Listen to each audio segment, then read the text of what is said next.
सभी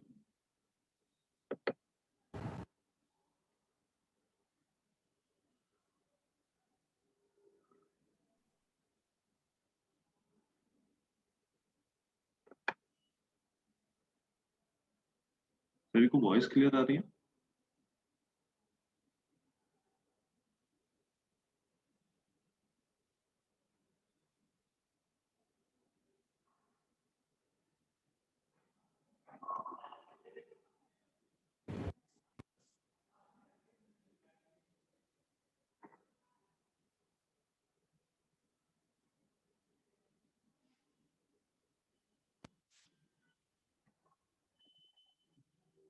सभी को वॉइस क्लियर आ रही है?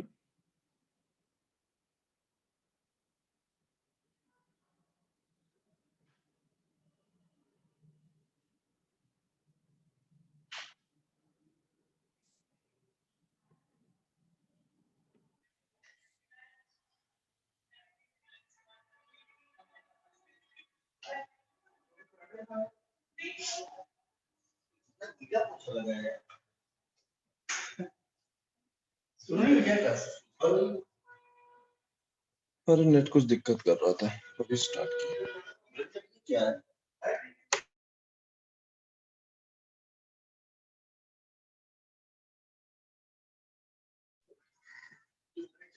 नंबर आवाज आ रही है बेटा? यस आ रही है।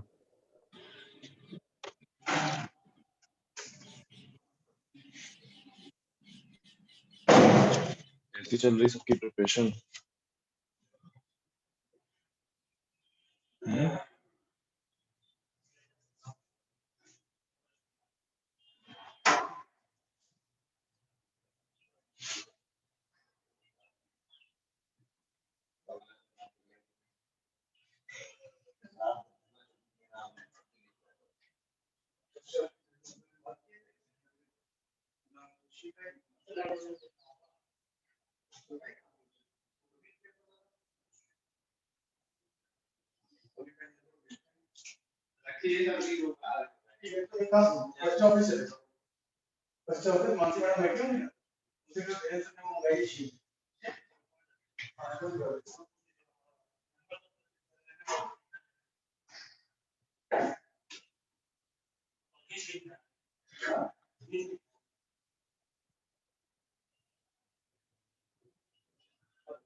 यूनिट 5 में लास्ट टॉपिक जो हमें देखना है बेसिकली है स्मॉल सिग्नल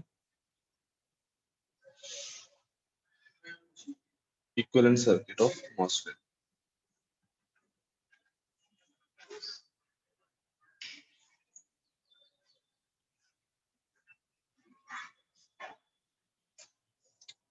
इन जनरल अगर हमें MOSFET को किसी एम्पलीफायर सर्किट में अगर यूज करना है, ठीक है, तो जैसे हम लोगों ने डायोड के केस में स्मॉल सिग्नल मॉडल देखा था कि हाँ, अगर उसको हमें किसी एम्पलीफायर सर्किट में यूज करना है तो वहां पे बेसिकली हम क्या रहा होगा कि कोई एक स्मॉल वोल्टेज सिग्नल या करंट सिग्नल दिया जा रहा होगा और उसका एम्पलीफिकेशन होगा, ठीक है। और उस टाइम पे उस जब वो स्मॉल सिग्नल दिया जा रहा है उसकी उस एम्पलीफिकेशन सर्किट की प्रॉपर एनालिसिस मैथमेटिकल एनालिसिस करने के लिए हमें इस मॉसफेट का एक इक्विवेलेंट सर्किट चाहिए होता है, ठीक है। पैसिव कंपोनेंट से बना हुआ एक सर्किट जिसमें हम प्रॉपर के नेटवर्किंग लगा के output current, output voltage, output resistance, input resistance, ये सारी चीजें कैलकुलेट कर पाए। मीनिंग किस तरीके से जो इनपुट वोल्टेज जिसको हम एम्पलीफाई करने जा रहे हैं उसकी जो फ्रीक्वेंसी है, इनपुट फ्रीक्वेंसी जो है उस पे किस तरह से मॉसफेट की डिपेंडेंसी है, ये सारी चीजें देखने के लिए हमें बेसिकली इस मॉसफेट का एक इक्विवेलेंट सर्किट मीनिंग रजिस्टर और कैपेसिटर जिसमें दिखाए गए हो वो सर्किट बेसिकली देखना होता है। ठीक है, तो इक्विवेलेंट सर्किट देखने के लिए ये डायग्राम देखो। ठीक है, यहाँ पे जब हम इक्विवेलेंट सर्किट बनाते हैं तुम्हारे मॉसफेट का, तो बेसिकली क्या होता है, कई सारे रेजिस्टेंसेस और कैपेसिटर्स इनको इंट्रोड्यूस करते हैं। ठीक है, कुछ कैपेसिटर गेट और सोर्स के बीच में कनेक्टेड है, कुछ कैपेसिटर गेट और ड्रेन के बीच में कनेक्टेड है। ठीक, तो वन बाय वन एक एक रेजिस्टेंस एक एक कैपेसिटेंस हम लोग देखते जाएंगे। देखो, फर्स्ट ऑफ ऑल ये जो तुम्हारा चैनल बनाया था हमने, मतलब ड्रेन के लिए जो n प्लस, जैसे ये n चैनल है तो ये n प्लस इधर है और ये, ठीक। तो अब ये जो सेमीकंडक्टर है, इस सेमीकंडक्टर की अपनी कुछ रेजिस्टिविटी होगी। ठीक है, उस रेजिस्टिविटी को शो करने के लिए यहाँ पे हम एक रेजिस्टेंस RD शो कर रहे हैं। ठीक, एक रेजिस्टेंस RD, ये बेसिकली क्या किससे एसोसिएटेड है, ड्रेन जो ड्रेन मटेरियल है उसकी रेजिस्टिविटी से ड्रेन के रेजिस्टेंस को बेसिकली शो कर रहा है। ठीक, इसी तरीके से सोर्स साइड पे भी सोर्स के रेजिस्टेंस को शो करने के लिए हमने एक RS रेजिस्टेंस यूज किया है। ठीक, आफ्टर दैट गेट और इस चैनल के बीच में जो कैपेसिटिव एक्शन हो रहा है, ठीक है, हमने बात की थी जब हमने मॉसफेट में चैनल इंट्रोडक्शन की बात की थी, जब हमने चैनल की बात की थी तो बेसिकली हमने ये देखी थी कि इस गेट में जो मेटल लेयर है और ये यहाँ पे जो सेमीकंडक्टर में ये जो चैनल बन रहा है सबस्ट्रेट में, पी टाइप सबस्ट्रेट जो हमारा है उसमें जो यहाँ पे चैनल बन रहा है, उनके बीच में कैपेसिटिव एक्शन हो रहा है, चार्ज इंड्यूस्ड हो रहा है, उसकी वजह से यहाँ पे चैनल क्रिएट हो रहा है और कंडक्शन हो रहा है, करंट फ्लो हो रही है।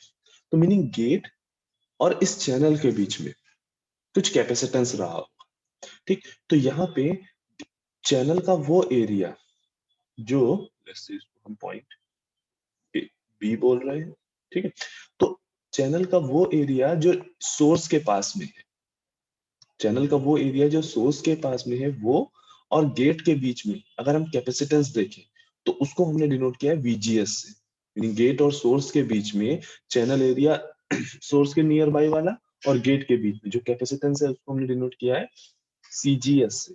ठीक, इसी तरह से दूसरा एक कैपेसिटेंस है वो एरिया चैनल रीजन का, वो एरिया जो ड्रेन के नियर बाई है उसके और गेट के बीच में जो हमने कैपेसिटेंस दिखाना था वो क्या है, CGD। नाउ अब ड्यू टू फैब्रिकेशन, ठीक है, जब हम फैब्रिकेशन कर रहे होते हैं तो ऐसा नहीं होता कि देखो हम इनिशियली इसका फैब्रिकेशन जब किया था तो क्या किया था, एक पी टाइप सबस्ट्रेट लिया था, उसमें ऐसे दो n वेल्स क्रिएट किए थे। आफ्टर दैट ये SiO2 की लेयर, यहाँ पे हमने SiO2 की लेयर थोड़ी सी ज्यादा थिक बनाई है जस्ट कि हम कैपेसिटर को शो कर सके। ठीक है, इस SiO2 की लेयर को हम बेसिकली क्या करते हैं, यहाँ पे डिफ्यूज कराते हैं। ठीक है, अब साइज वाइज ये जो पी टाइप सबस्ट्रेट या जो मॉसफेट है वो काफी छोटा होता है।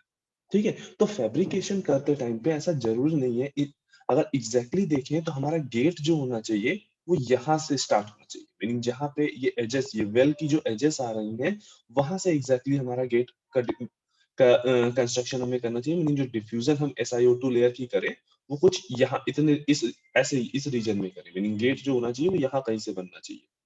ठीक, यहाँ कहीं से, but due to fabrication errors या कुछ डिफरेंट फैक्टर्स की वजह से क्या हो रहा है कि ये जो SiO2 लेयर है वो यहाँ पे सोर्स रीजन को और इधर पे ड्रेन रीजन को ओवरलैप कर रही है, ये इसको ओवरलैप कर रही है यहाँ पे ये SiO2 की लेयर, और इधर यहाँ पे इसको ओवरलैप कर रही है।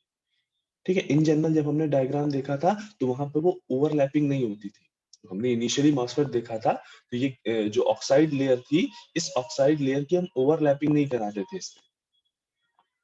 ठीक है, और जो ये गेट का जो पोर्शन था, मीनिंग ऑक्साइड लेयर का वो पार्ट जहाँ पे हमने ऊपर मेटल लगा रखा है, ये वाला जो पोर्शन था उसको हम यहाँ पे ओवरलैपिंग नहीं कराते थे। तो ड्यू टू दिस ओवरलैपिंग, ये जो ये जो ओवरलैपिंग हो जा रही है ऑक्साइड या गेट ऑक्साइड लेयर की, गेट ऑक्साइड की जो ओवरलैपिंग हो जा रही है, उसकी वजह से ये एक और कैपेसिटेंस यहाँ पे हमें दिखाई देता है। ठीक है, इसको हम बेसिकली पैरासिटिक कैपेसिटेंस बोलते हैं। इनको हम बेसिकली पैरासिटिक या ओवरलैप कैपेसिटेंस बोलते हैं। ये बेसिकली क्या होता है, पैरासिटिक या ओवरलैप कैपेसिटेंस। ठीक है, तो यहाँ पे दो और कैपेसिटेंस हमने शो किए, गेट और ड्रेन के बीच में और गेट और सोर्स के बीच में, जो जिनके आगे ये देखो पी सफिक्स में पी भी ऐड किया हुआ है। वो क्या शो कर रहे हैं कि ये बेसिकली क्या है, ये दोनों पैरासिटिक कैपेसिटेंस है। ये किस लिए जनरेट हुए, ये कहाँ से आए हैं, तो गेट ऑक्साइड में जब हम फैब्रिकेशन के टाइम पे गेट ऑक्साइड को डिफ्यूज कराते हैं, तो गेट ऑक्साइड ड्रेन और सोर्स में जो ओवरलैपिंग कर रही है, उस ओवरलैपिंग की वजह से जो यहाँ पे कैपेसिटेंस और क्रिएट हो रहा है, ठीक है, उसको हम बेसिकली पैरासिटिक कैपेसिटेंस बोल रहे हैं। ठीक, अब यहाँ पे आते हैं चैनल रीजन में। चैनल रीजन में यहाँ पे एक डिपेंडेंट करंट सोर्स हमने बनाया है। ठीक, तो हमें पता है कि इस चैनल में, ये जो चैनल है, इसमें आईडी करंट फ्लो होती है। ठीक है, क्यों फ्लो होती है भाई, जब हम गेट टू सोर्स वोल्टेज देते हैं, यहाँ चैनल क्रिएट होता है और उसकी वजह से एक ड्रेन करंट, क्योंकि ये एन चैनल मॉसफेट है, तो ड्रेन करंट की डायरेक्शन ड्रेन टू सोर्स होगी, है ना। तो इस डायरेक्शन में एक ड्रेन करंट फ्लो होती है। अब ये जो ड्रेन करंट है, ये बेसिकली डिपेंड करती है इस वीजीएस पे, गेट टू सोर्स वोल्टेज पे। इसी वजह से हम मॉसफेट को वोल्टेज कंट्रोल डिवाइस भी बोलते हैं, है ना। तो इस वीजीएस पे डिपेंडेंसी की वजह से हमने यहाँ पे एक क्या शो किया है, एक डिपेंडेंट करंट सोर्स शो किया है। ठीक, ये डिपेंडेंट करंट शो क्या कर रहा है, ये दिखा रहा है कि ये जो यहाँ पे करंट फ्लो हो रही है, ठीक है, चैनल में जो करंट है उसको उसको शो कर रहा है। और साथ में ये करंट किस पे डिपेंड हो रही है, तो गेट टू सोर्स वोल्टेज जो हमने अप्लाई किया है, ये उस पे शो कर रही है। ठीक है, यहाँ डैश क्यों लगा है अभी थोड़ी देर में समझ में आएगा। ठीक, तो कि यहाँ पे हमने डैश क्यों लगाया हुआ है ना। अब एक और कैपेसिटेंस, ये सीडीएस, ठीक है, ड्रेन और सबस्ट्रेट के बीच में। एक्चुअल में देखो, इन जनरल हम करते क्या है, जब भी हमें मॉसफेट को वर्क कराना होता है, तो हम सोर्स को तो हम क्या करते हैं, ग्राउंड कर देते हैं, बट ड्रेन साइड पे हम वोल्टेज अप्लाई करते हैं। ठीक, अगर ध्यान से देखो तो सबस्ट्रेट तुम्हारा पी टाइप का है और जो तुम्हारा ये ड्रेन है, ये तुम्हारा एन टाइप का है। ठीक, दैट मीन्स यहाँ पे ये यहाँ पे एक डिप्लीशन रीजन क्रिएट हुआ, क्रिएट इधर भी हुआ होगा, सोर्स साइड पे भी डिप्लीशन रीजन क्रिएट हुआ होगा और इस सोर्स साइड पे भी डिप्लीशन रीजन क्रिएट हुआ होगा और यहाँ पे भी एक डिप्लीशन रीजन क्रिएट हुआ होगा। ठीक है, अब क्योंकि इधर साइड पे ही हम वोल्टेज अप्लाई करते हैं बेसिकली, और ये वाला सोर्स टर्मिनल हम बेसिकली ग्राउंड करते हैं, सोर्स टर्मिनल भी ग्राउंड है, सबस्ट्रेट को भी इन जनरल हम ग्राउंड ही करते हैं। जब हम इक्विवेलेंट सर्किट की बात करते हैं, तो ये चीज अजम्पशन में हम लेके चलते हैं कि सोर्स और सबस्ट्रेट दोनों ही ग्राउंड रहेंगे। ठीक है, तो उसकी वजह से यहाँ पे जो पीएन जंक्शन बन रहा है सोर्स और सबस्ट्रेट के बीच में, उस पीएन जंक्शन का बेसिकली जो कैपेसिटेंस है, हमने डिफ्यूजन और डिप्लीशन दो कैपेसिटेंस पढ़े थे पीएन जंक्शन, ठीक है ना। तो उस कैपेसिटेंस को हम यहाँ पे कंसीडर नहीं करते, बट ड्रेन साइड पे जो ये पीएन जंक्शन बन रहा है सबस्ट्रेट और ड्रेन के बीच में, तो उस पीएन जंक्शन की वजह से जो एक कैपेसिटेंस क्रिएट होगा, उसको हम इक्विवेलेंट सर्किट में कंसीडर करते हैं, शो करते हैं सीडीएस। ठीक है, बेसिकली सीडीएस क्या शो कर रहा है, यहाँ पे जो पीएन जंक्शन क्रिएट हो रहा है, इस पीएन जंक्शन का जो कैपेसिटेंस है, मतलब ड्रेन और सबस्ट्रेट के बीच में जो पीएन जंक्शन क्रिएट हो रहा है, उसका कैपेसिटेंस है सीडीएस ना। अब अगर इसी को हम इक्विवेलेंट सर्किट में लिखना बनाना चाहें,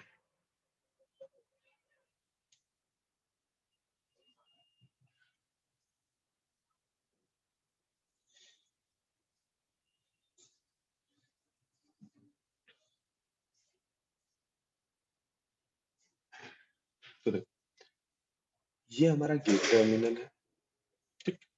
ये हमने सोर्स टर्मिनल यहाँ बना दिया, ये गेट है, ये सोर्स है, इधर कहीं पे हमने ड्रेन टर्मिनल बना दिया। अब इस फिगर को देखो, लेट्स से इस पॉइंट को हम बोल रहे हैं ये टर्मिनल ए पॉइंट है, ये टर्मिनल बी पॉइंट है, तो ये भी बी पॉइंट है, ठीक, और ये भी ए पॉइंट है। अब ध्यान से देखो, तो गेट और ए पॉइंट के बीच में ये दोनों कैपेसिटेंस लगे, गेट और बी पॉइंट के बीच में ये दोनों कैपेसिटेंस लगे, बी पॉइंट से बी पॉइंट और सोर्स के बीच में ये रेजिस्टेंस लगा हुआ है, इसी तरह से ए पॉइंट और ड्रेन के बीच में ये रेजिस्टेंस लगा हुआ है, आरडी, ठीक।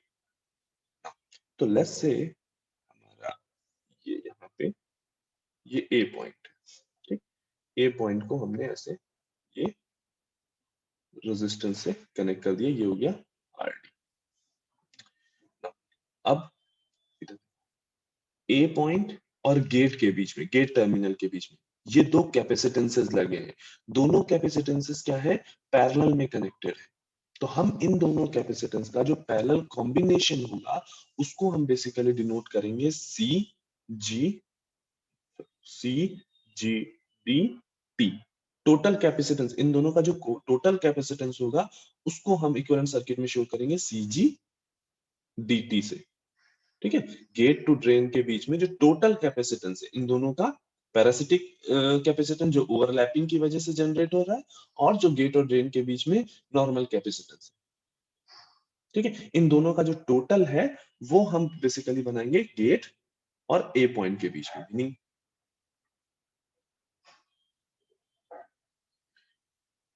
ये मेरा गेट टर्मिनल है, ठीक है, तो इसके और इसके बीच में ये बेसिकली क्या हो गया, सी जी डी टोटल, राइट ना। अब यहाँ पे ए पॉइंट और बी पॉइंट के बीच में ये एक करंट सोर्स लगा हुआ है, ए पॉइंट और बी पॉइंट के बीच में ये एक करंट सोर्स लगा हुआ है ना। तो लेट्स से ये हमने यहाँ पे बी पॉइंट को डिनोट कर दिया, तो यहाँ पे एक डिपेंडेंट करंट सोर्स लग गया। करंट सोर्स की डायरेक्शन क्या है, तो ए से बी की तरफ है ना। दिस इस करंट सोर्स को हम शो करें जीएम वीजीएस डैश। अगेन यहाँ देखो, गेट और बी पॉइंट के बीच में ये दो कैपेसिटेंसेस लगे होंगे, सीजीएस पी और सीजीएस।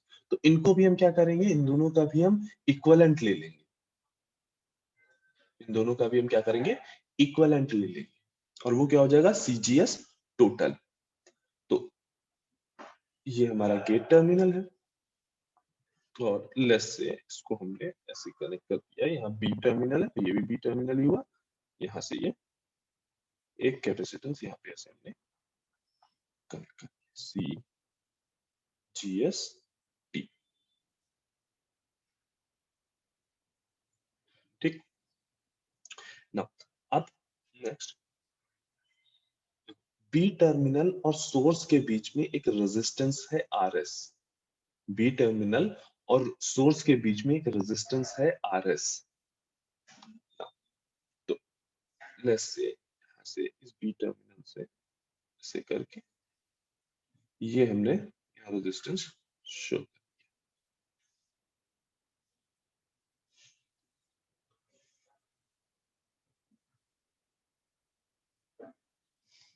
ये हमारा सोर्स टर्मिनल,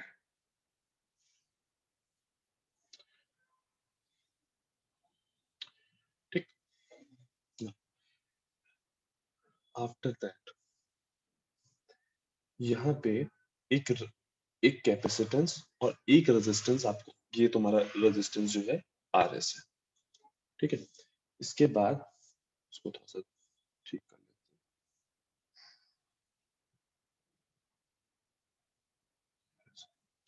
यहाँ पे एक कैपेसिटेंस और लगा होगा, वो कैपेसिटेंस बेसिकली जो ड्रेन और सबस्ट्रेट के बीच में, सी डी। इसके लिए कोई लॉजिक नहीं है कि हाँ क्यों ये तुमने बी पॉइंट से ही कनेक्ट किया, ठीक है, इसके लिए कोई लॉजिक नहीं है, ठीक। बाकी के लिए तुम किस तरह से कनेक्ट कर सकते हो, ठीक है ना। अब जितने रेजिस्टेंस कैपेसिटेंस हमने यहाँ पे देखे, ठीक है, उसके अलावा एक और रेजिस्टेंस हम इक्विवेलेंट सर्किट में यहाँ पे शो करते हैं, वो है बेसिकली यहाँ पे आर डी एस। एक रेजिस्टेंस यहाँ पे भी हम शो करेंगे, ये आर एस नहीं आर डी। ये बेसिकली क्या है, आर डी एस, ठीक है। ये आर डी एस बेसिकली क्या है, ये क्या शो कर रहा है, तुम्हारा आउटपुट रेजिस्टेंस, या बेसिकली जो तुमने ये वाली कैरेक्टरिस्टिक पढ़ी है, आरडीएस बेसिकली क्या शो कर रहा है, delta VDS upon delta ID. Drain current का variation drain to source voltage के कंपैरिजन में किस तरह से हो रहा है, आरडीएस उसको डिनोट। ये बेसिकली क्या शो कर रहा है, मॉसफेट का आउटपुट रेजिस्टेंस। ये बेसिकली क्या शो कर रहा है, मॉसफेट का आउटपुट रेजिस्टेंस, ठीक है। तो इसको यहाँ पे हम लोग अलग से एक चीज याद रखेंगे कि हाँ भाई आरडीएस एक यहाँ पे सीडीएस के पैरेलल में यहाँ पे आरडीएस भी लगा, ठीक। अब देखो इन जनरल जब हम IT versus VDS, in general जब हम ये ड्रेन कैरेक्टरिस्टिक देखते हैं, तो एक सर्टेन वोल्टेज के बाद इनिशियली तो यहाँ पे रेजिस्टेंस दिखाई दे रहा है, यहाँ पे एक स्लोप दिखाई दे रहा है, लेकिन एक सर्टेन वोल्टेज के बाद वीडीएस जो है वो कितना भी चेंज करो, आईडी जो रहेगी वो कांस्टेंट है। तो आइडियली इस आरडीएस की वैल्यू, आइडियली आरडीएस जो होता है वो इंफिनिटी रहे, ठीक है। अब देखते हैं कि वीजीएस जो है वो क्या है। तो देखो गेट और सोर्स के बीच में जो तुम वोल्टेज अप्लाई कर रहे हो वो है वीजीएस, ठीक। और एक टर्म हमने यहाँ पे ये शो किया वीजीएस डैश, वो बेसिकली जो वोल्टेज है वो क्या है, देखो इस सोर्स रेजिस्टेंस की वजह से, ठीक है, इस सोर्स रेजिस्टेंस की वजह से कुछ चेंजेस आए होंगे उस वोल्टेज में, जो इन जनरल इस चैनल तक जो वोल्टेज पहुंचा है, इस चैनल तक जो वोल्टेज यहाँ पे इस टर्मिनल तक जो वोल्टेज पहुंचा है, उस पे कुछ ना कुछ इफेक्ट आ रहा होगा इस रेजिस्टेंस का, ठीक है। तो उस रेजिस्टेंस के इफेक्ट को शो करते हुए यहाँ पे इन दो टर्मिनल्स के बीच में, ये टर्मिनल और यहाँ पे ये गेट टर्मिनल के बीच में, ठीक, इस रेजिस्टेंस में जो वोल्टेज ड्रॉप आया उसको छोड़ते हुए ये जो इन दोनों टर्मिनल के बीच में जो वोल्टेज ड्रॉप है, लेट्स से इसको हमने, ये क्या है, ये तुम्हारा है VGS डैश। मीनिंग जब भी हम इस डिपेंडेंट करंट सोर्स की बात करते हैं, तो डिपेंडेंट करंट सोर्स में वोल्टेज जो हम देखते हैं वो चैनल के इस एरिया में, यहाँ पे, और गेट, ठीक, इन दोनों के बीच में देखते हैं। हमने जब टैपरिंग वाला देखा कॉन्सेप्ट देखा था, तब भी हमने ये बात समझी थी कि भाई सोर्स के नियर बाय में जो चैनल एरिया है यहाँ पे, इस एरिया में एंड गेट के बीच में जो पोटेंशियल डिफरेंस है, उसकी वजह से चैनल की करंट इफेक्ट हो रही है, ठीक है। तो ये जो आरएस रेजिस्टेंस की वजह से, यानी जो तुम्हारा सोर्स का जो अपना रेजिस्टेंस है उसकी वजह से जो ड्रॉप आ रहा है, उसको हम इग्नोर करके VGS डैश लेते हैं, जो बेसिकली करंट को अफेक्ट करता है, ठीक है ना। दैट इज व्हाई ये है VGS डैश, मीनिंग ये टर्मिनल और इस टर्मिनल के बीच में जो वोल्टेज है प्लस माइनस, ये बेसिकली तुम्हारा हो गया स्मॉल सिग्नल इक्विवेलेंट सर्किट,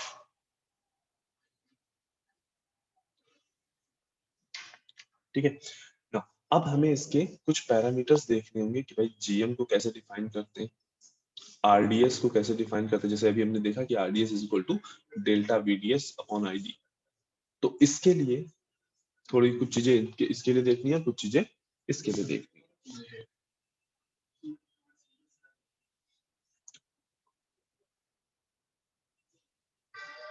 अच्छा, इस डायग्राम में, इन दोनों डायग्राम्स में, इक्विवेलेंट सर्किट में और डिफरेंट कैपेसिटेंसेस में, पैरासिटिक कैपेसिटेंस या नॉर्मल कैपेसिटेंस, किसी को कहीं कुछ दिक्कत?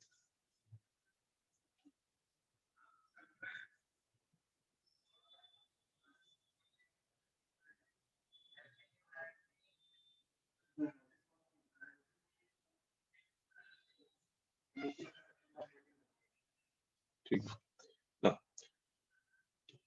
अब ये जो इक्विवेलेंट सर्किट हमने देखा, अब ये इक्विवेलेंट सर्किट अगर लेट्स से हमने जो स्मॉल सिग्नल जो अप्लाई किया है, वो स्मॉल सिग्नल मेरा काफी स्मॉल फ्रीक्वेंसी का, मीनिंग जो हमने अपना जिस एम्पलीफायर सर्किट की हम बात कर रहे हैं, उसमें जो एम्पलीफाइड करने के लिए जो हमने इनपुट दिया है, उस इनपुट की फ्रीक्वेंसी काफी लो है। इन केस उन सर्किट की फ्रीक्वेंसी जो है, उस इनपुट की जो फ्रीक्वेंसी है वो काफी लो है। तो उस केस में क्या होगा, जितने भी हमने कैपेसिटेंसेस देखे हैं, ये वाला, ये और ये तीनों ही कैपेसिटेंसेस लो फ्रीक्वेंसी पे ओपन सर्किट की तरह बिहेव करेंगे। हमें पता है XC is equal to 1/j⍵C। और ओमेगा की वैल्यू काफी लो हो तो ये XC की वैल्यू काफी हाई होगी, और लेट्स से अगर हम ओमेगा की वैल्यू 0 कर दें तो XC की वैल्यू इंफिनिटी हो जाएगी। तो लो फ्रीक्वेंसी के लिए जितने भी कैपेसिटेंसेस हैं वो तुम्हारे ओपन सर्किट हो जाएंगे। मीनिंग अगर हम स्मॉल सिग्नल जो हमने मॉसफेट का ये स्मॉल सिग्नल इक्विवेलेंट सर्किट बनाया है, वो अगर हम लो फ्रीक्वेंसी के लिए देखें, ठीक है, तो लो फ्रीक्वेंसी के केस में जितने भी कैपेसिटेंसेस हैं तीनों, ठीक, ये तीनों ही कैपेसिटेंसेस ओपन सर्किट हो जाएंगे। एंड जो ये सोर्स रेजिस्टेंस और ड्रेन रेजिस्टेंस, इन दोनों रेजिस्टेंसेस को हम इग्नोर कर देंगे। लो फ्रीक्वेंसीज के लिए ड्रेन रेजिस्टेंस और सोर्स रेजिस्टेंस को हम इग्नोर कर देंगे। ठीक ना। अब अगर हम ध्यान से अब देखें तो हमारा जो और लो फ्रीक्वेंसी के केस में जो तुम्हारा मॉडल बनेगा, ठीक है, यहाँ पे हमारा एक गेट और सोर्स के बीच में एक यहाँ पे कैपेसिटेंस था, उसको हमने ओपन सर्किट कर दिया। इधर साइड पे एक कैपेसिटेंस था, उसको हमने ओपन सर्किट कर दिया। ठीक, यहाँ हमारा एक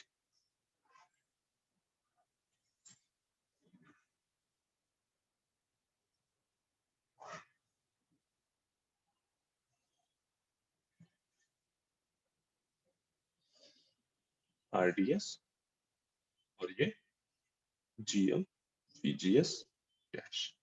अब देखो, क्योंकि यहाँ पे RS और RD को हमने निग्लेक्ट कर दिया है, ठीक है, बेसिकली ध्यान दो तो RS के इग्नोर होने की वजह से, निग्लेक्ट होने के लिए की वजह से, अब जो ये VGS है और जो तुम्हारा VGS डैश था, वो दोनों इक्वल हो गए। VGS और VGS डैश में जो डिफरेंस क्रिएट हो रहा था वो RS की वजह से हो रहा था।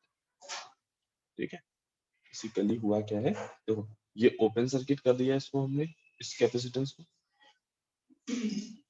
इस कैपेसिटेंस को भी हमने ओपन सर्किट कर दिया। ठीक, इस रेजिस्टेंस को हमने निग्लेक्ट कर दिया।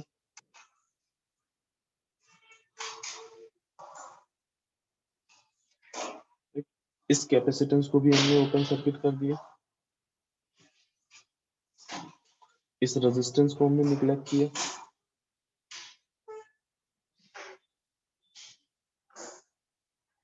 ठीक, अब देखो ये टर्मिनल और सोर्स टर्मिनल दो के बीच में अब कोई रेजिस्टेंस नहीं है, तो मीनिंग ये VGS और ये VGS डैश अब दोनों सेम हो गए।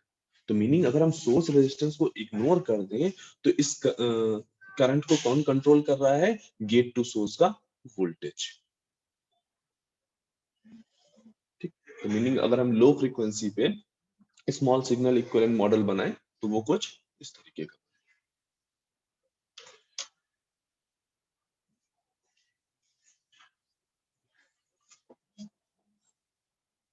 सभी लोग एक बार क्लास को रिजॉइन कर लो।